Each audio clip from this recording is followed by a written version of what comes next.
Hello दोस्तों, नमस्कार। मैं हर्षित गुप्ता आप सभी का वेलकम करता हूं मेरे चैनल पर। दोस्तों, आज मैं आपके लिए एक ऐसा टॉपिक लेके आया हूं जो बहुत ही शानदार होने वाला है, क्योंकि आपने फॉलोअप के ऊपर बहुत से वीडियोस देखे होंगे कि फॉलोअप कैसे करना है, फॉलोअप की क्या टेक्निक्स होती हैं, फॉलोअप में क्या क्या बातों का ध्यान रखना है। लेकिन मेरा जो टॉपिक है वो थोड़ा आज अलग हटके होने वाला है। तो मेरा आप सभी से निवेदन है कि सबसे पहले आप मेरा चैनल सब्सक्राइब करें और बेल आइकन प्रेस करें, जिससे आने वाले वीडियोस के नोटिफिकेशन आपको टाइम टू टाइम मिलते रहें। दोस्तों, आज के टॉपिक में मैं आपसे बात करूंगा कि आपको प्लान दिखाने के बाद में कितनी बार आदमी का फॉलोअप लेना है और कितनी बार एक ही आदमी के पीछे आपको भागना है। बहुत ही शानदार टॉपिक है दोस्तों। इसमें मैं आपको 3 से 4 पॉइंट या ट्रिक्स मैं आपको बताऊंगा जो आपको फॉलो करनी है। दोस्तों, आपको कभी भी किसी भी एक आदमी एक प्रोस्पेक्ट को लेकर के आपको नहीं चलना है।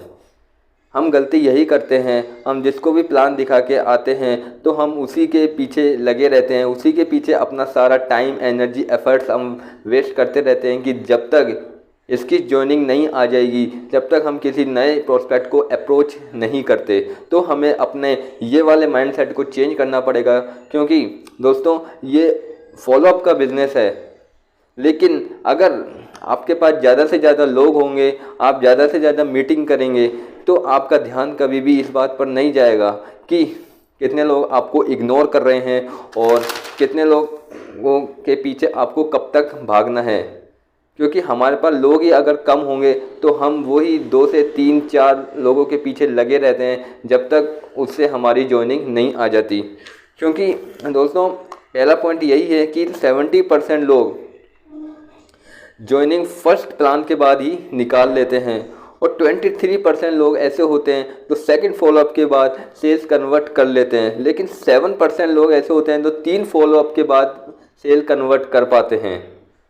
तो दोस्तों, सेकंड फॉलोअप मतलब 24 से 48 आवर्स के अंदर ही वो अपना सेल्स को कन्वर्ट कर लेते हैं। और जो 7% लोग हैं जो 1 या 2 दिन के बाद फॉलोअप लेते हैं, उसके बाद सेल कन्वर्ट कर पाते हैं। तो आपको यहाँ तक नहीं पहुँचना है, आपको फर्स्ट मीटिंग में ही डिसाइड कर लेना है कि आपको इस प्रोस्पेक्ट के साथ में आगे बिजनेस करना चाहिए या नहीं करना चाहिए। क्योंकि दोस्तों, जब भी हम किसी के साथ प्लान देखने के लिए, किसी को प्लान दिखाने के लिए बैठते हैं, तो उसके माइंडसेट लेवल से, उसके बिहेवियर से, उसके एटीट्यूड से हमें पता लग ही जाता है कि इसके साथ हमें आगे काम करना है या नहीं करना। अगर कोई भी जेन्युइन डाउट है वो बात अलग है, वो आप उसके ऑब्जेक्शन को सॉल्व कर सकते हैं। लेकिन अगर वो आपके साथ में इंटरेस्टेड नहीं है, प्लान देखने में इंटरेस्टेड नहीं है, तो उसका फॉलोअप करने से, उसी के पीछे एनर्जी और एफर्ट्स वेस्ट करने का कोई फ़ायदा नहीं निकलेगा। ऐसे आप अपना टाइम को बर्बाद करेंगे।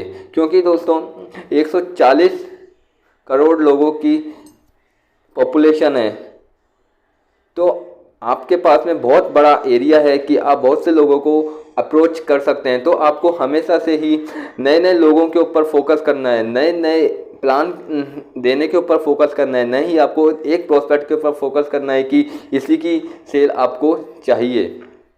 सेकंड पॉइंट है दोस्तों, किसी के भी आपको पीछे नहीं पड़ना है, ना तो प्रोडक्ट को लेकर के, ना ही प्लान को लेकर के। हमें लगता है कि इसे अगर प्लान समझ में नहीं आ रहा तो हम प्रोडक्ट उसके पीछे लगा देते हैं, कि हम उसको इतने सारे प्रोडक्ट बता देते हैं कि चलो कंज्यूमर अगर ये हमारे साथ बनता है तो हम इसे प्रोडक्ट ही देते रहेंगे। लेकिन दोस्तों, आपको याद रखना है कि ये कंज्यूमर्स का और सेल्समैन का बिजनेस नहीं है, ये मल्टीप्लाई का बिजनेस है और ये नेटवर्कर बनने का बिजनेस है। आपको सेट वर्कर नहीं बनना है। किसी को भी आपको प्रोडक्ट को लेकर के या प्लान को लेकर के आपको बार बार उसका फॉलोअप नहीं करना है।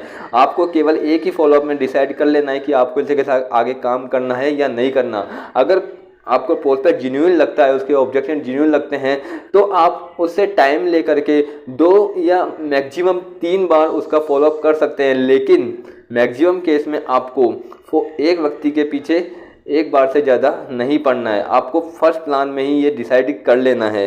तीसरा पॉइंट है दोस्तों, ये network marketing is a business of selection and rejection.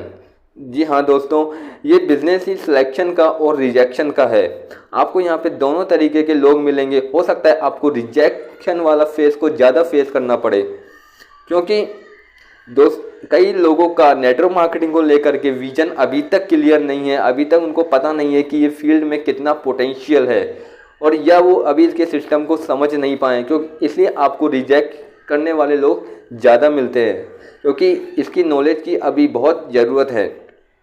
तो आपको उसको अच्छी नॉलेज देनी है, बिजनेस का पोटेंशियल बताना है, सब कुछ बताना है, लेकिन आपको उसके पीछे नहीं पड़ना है, क्योंकि सक्सेसफुल लोग भी दो तरीके के होते हैं। एक जो फिर से कुछ करना चाहते हैं, कुछ नई चीज़ को समझना चाहते हैं, और एक जो होते हैं वो अगर एक बार अनसक्सेस हो जाते हैं तो फिर वो किसी चीज़ को करना ही नहीं चाहते, नई चीज़ को फिर दोबारा ट्राई ही नहीं करते। तो दो तरीके के आपको लोग इस इंडस्ट्री में भी मिलेंगे।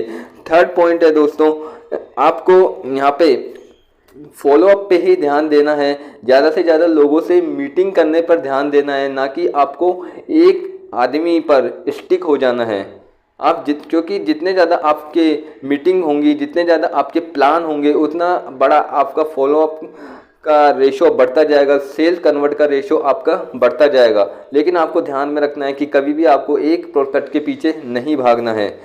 क्योंकि दोस्तों मैं आप एक छोटा सा एग्जांपल लूँगा। अगर आप एक नया रेस्टोरेंट ओपन करते हैं और उसमें आप अपने फ्रेंड को लेके जाते हैं, उसे आप रेस्टोरेंट की सारी क्वालिटीज़ बताते हैं, डिशेस बताते हैं, सब तरीके का आप उसको खाना बताते हैं मेनू में, लेकिन अगर उसका इंटरेस्ट ही नहीं है, उसको अभी भूख ही नहीं है, तो क्या वो कुछ ऑर्डर करेगा? क्या वो आपके रेस्टोरेंट में खाना खाएगा? नहीं दोस्तों।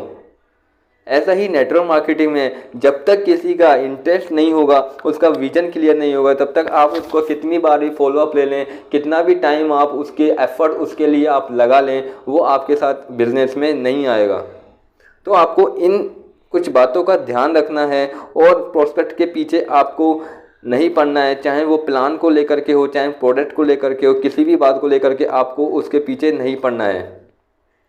ये कुछ बातें हैं दोस्तों जो मैंने आपके साथ ये वीडियो के थ्रू शेयर करी हैं। तो आशा करता हूँ आपको मेरा वीडियो पसंद आया होगा। तो आप मुझे लाइक करके बता सकते हैं, और वीडियो को ज़्यादा से ज़्यादा अपने फ्रेंड्स के साथ आगे शेयर भी कर सकते हैं, जिससे उनको भी इन सब बातों के बारे में जानकारी मिले और वो समझ सके कि एक प्रॉफिट के पीछे कितना भागना है। तो दोस्तों इसी के साथ मैं आप सभी से अलविदा लेता हूँ। फिर मिलेंगे नई जानकारी के साथ, नए ऑब्जेक्शन हैंडलिंग टॉपिक के साथ में और नई प्रोडक्ट इन्फॉर्मेशन के साथ में। तब तक के लिए धन्यवाद।